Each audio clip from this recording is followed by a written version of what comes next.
മലയാളത്തിൻ്റെ നടന വിസ്മയം എണ്ണമറ്റ കഥാപാത്രങ്ങളിലൂടെയല്ല ജീവിതങ്ങൾ നമ്മുടെ മനസ്സിൽ പതിപ്പിച്ച ദ കംപ്ലീറ്റ് ആക്ടർ മോഹൻലാൽ. അദ്ദേഹം ഇന്ന് രാജ്യത്തിൻ്റെ പരമോന്നത ചലച്ചിത്ര ബഹുമതിയായ ദാദാസാഹിബ് ഫാൽക്കെ അവാർഡിൻ്റെ ഒരു പുരസ്കാര നിറവിലാണ്. അതിന് തന്നെ അഭിനന്ദനങ്ങൾ ലാലേട്ടാ. അപ്പോൾ 20 വർഷത്തിന് ശേഷമാണ് മലയാളത്തിലേക്ക് ഫാൽക്കെ പുരസ്കാരം വരുന്നത്, അടൂർ ഗോപാലകൃഷ്ണൻ സാറിന് ശേഷം. അപ്പോൾ പ്രധാനമന്ത്രിയുടെ ഓഫീസിൽ നിന്ന് വിളിച്ചപ്പോൾ അങ്ങയുടെ മനസ്സിൽ ആദ്യം എന്തായിരുന്നു തോന്നിയത്? നമുക്കൊരു ഒരു വിശ്വസിക്കാൻ കുറച്ച് ടൈം എടുക്കുന്ന ഒരു കാര്യമാണ്. ഒരു മോഹൻലാലിന് സ്റ്റേറ്റ് അവാർഡ് കിട്ടി അല്ലെങ്കിൽ ഒരു നാഷണൽ അവാർഡ് കിട്ടി എന്ന് പറയുന്ന പോലെ ദിസ് ഈസ് സംതിങ്, ഇതിൻ്റെ ഏറ്റവും ഹയസ്റ്റ് ഒരു അവാർഡല്ലേ. അപ്പം ആദ്യം നമുക്ക് ദൈവത്തിനോട് നന്ദി പറയാനാണ് തോന്നിയത്. അതിനൊരു ഗ്രാറ്റിറ്റ്യൂഡ് എന്ന് ഞാൻ പറഞ്ഞത്. ഇത്രയും 48 വർഷത്തെ എൻ്റെ സിനിമാ ജീവിതത്തിൽ ഞാൻ ചെയ്ത കഥാപാത്രങ്ങൾക്ക് രാജ്യം നൽകിയൊരു ബഹുമതിയായിട്ടാണ് കാണുന്നത്. എൻ്റെ ഭാഗ്യമായിട്ടും മലയാള സിനിമയിൽ മാത്രം സംഭവിക്കാവുന്ന ഒരു കാര്യമായിട്ടാണ് ഞാൻ വിചാരിക്കുന്നത്. കാര്യം ഞാൻ പലരും പറയും മോഹൻലാൽ വേറൊരു രാജ്യത്താണെങ്കിൽ, അങ്ങനെയൊന്നുമല്ല. ഇത് മലയാള സിനിമയ്ക്ക് വേണ്ടിയിട്ടുള്ളൊരു അംഗീകാരമായിട്ട് ഞാൻ കാണുന്നു. ഇത്രയും വർഷത്തിൽ എൻ്റെ കൂടെ പ്രവർത്തിച്ച എല്ലാവർക്കും, എൻ്റെ ഡയറക്ടേഴ്സ് അല്ലെങ്കിൽ എന്നെ സിനിമയിൽ കൊണ്ടുവന്ന ഒരുപാട് ആൾക്കാരുണ്ട്.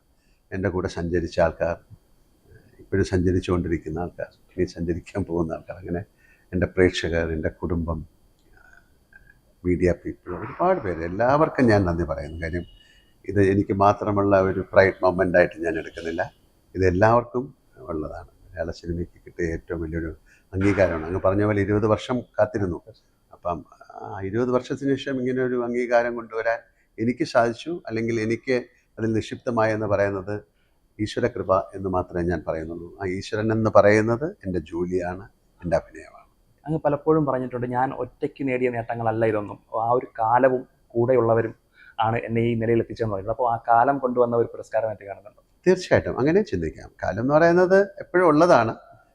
ഈ സമയത്ത് അങ്ങനെ സംഭവിക്കേണ്ടതായിരിക്കാം. അത് നമ്മുടെ കൂടെയുള്ളവർ ഒക്കെ ഞാൻ ആ സമയത്ത് ഓർക്കുന്നു. നമ്മുടെ എത്രയോ വലിയ മഹാൻ രഥന്മാരുടെ കൂടെ എനിക്ക് അഭിനയിക്കാൻ സാധിച്ചിട്ടുണ്ട്.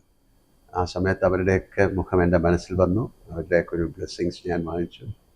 ഞാനിപ്പോഴും ഒരു സിനിമ ചെയ്യുന്നതിന് മുമ്പ് ഞാൻ പോയി പ്രാർത്ഥിക്കാറുണ്ട്, പ്ലീസ് ഹെൽപ്പ് മീ എന്നാണ് ഞാൻ.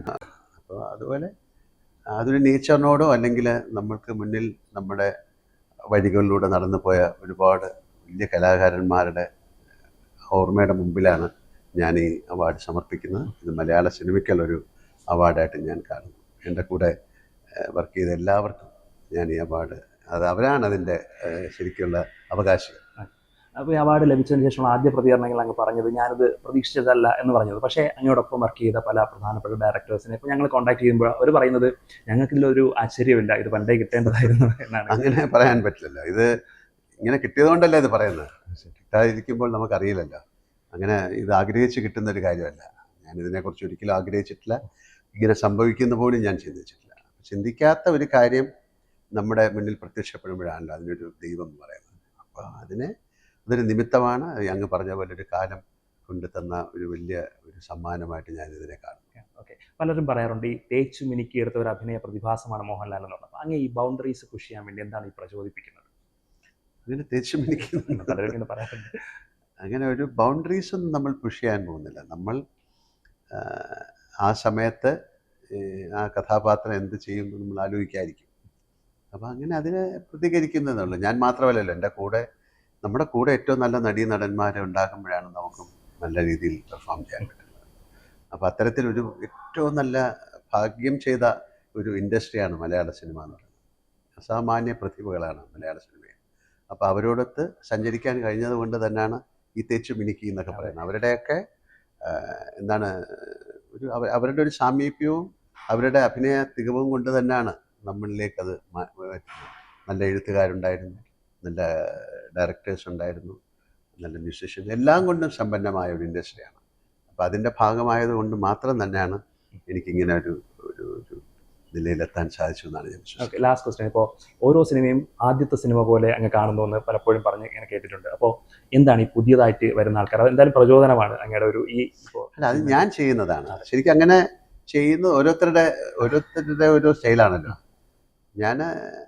എൻ്റെ ഒരു ആദ്യ സിനിമയുടെ ഒരു വെപ്രാളമുണ്ട് എനിക്ക് എല്ലാ സിനിമയും ചെയ്യുമ്പോൾ. അതിപ്പോൾ ആരുടെ സിനിമയായാലും എത്ര നമുക്ക് പരിചയമുള്ള ഒരാളായാലും നമുക്ക് ഈശ്വര ഞാനൊരു പുതിയ കഥാപാത്രത്തെ ചെയ്യാൻ പാടില്ല. അപ്പോൾ അത് നമ്മൾ ഒരു പക്ഷേ 100 ദിവസമോ അല്ലെങ്കിൽ 50 ദിവസമോ കൊണ്ട് ചെയ്യുന്ന ഒരു കാര്യം 2 മണിക്കൂറിൽ കാണിക്കുകയാണ്, അല്ലെങ്കിൽ 2.5 മണിക്കൂറിൽ കാണിക്കുകയാണ്. അപ്പോൾ അതിൽ ഈശ്വര ഞാൻ ചെയ്യുന്നതിൽ പിഴവുകൾ പറ്റരുതേ, എൻ്റെ കൂടെയുള്ളവർക്കും അത് പറ്റരുതേ, അവരുടെ സഹായം എനിക്ക് കിട്ടണമെന്ന് പ്രാർത്ഥിച്ചുകൊണ്ട് സിനിമ ചെയ്യുന്നത് തെറ്റില്ല. അതൊരു പ്രകൃതിയോടുള്ള ഒരു അപേക്ഷയാണ്. അങ്ങനെയാണ് ഞാൻ ചെയ്യുന്നത്. അതുകൊണ്ട് എല്ലാവരും ചെയ്യണമെന്ന് ഞാൻ പറയുന്നില്ല. പക്ഷേ സിനിമ എന്ന് പറയുന്ന മാധ്യമത്തെ ഏറ്റവും വലിയ റെസ്പെക്റ്റോട് കാണുക. നിങ്ങളുടെ ഏത് പ്രൊഫഷനായാലും, സിനിമ മാത്രമല്ല, നിങ്ങൾ ചെയ്യുന്ന ജോലിയോട് നിങ്ങൾ സത്യസന്ധത പുലർത്തിയാൽ അതിന് തീർച്ചയായിട്ടും അതിനുള്ള റിവാർഡ് നിങ്ങൾക്ക് കിട്ടും എന്ന് ഞാൻ വിശ്വസിക്കുന്നു. ഓക്കെ, എന്തായാലും ഈ 48 വർഷം നീണ്ട അഭിനയം ഇനിയും നമുക്ക് കാണാനുള്ള ഒരു ഇടവരട്ടെ. എല്ലാ ആശംസകളും. Thank you.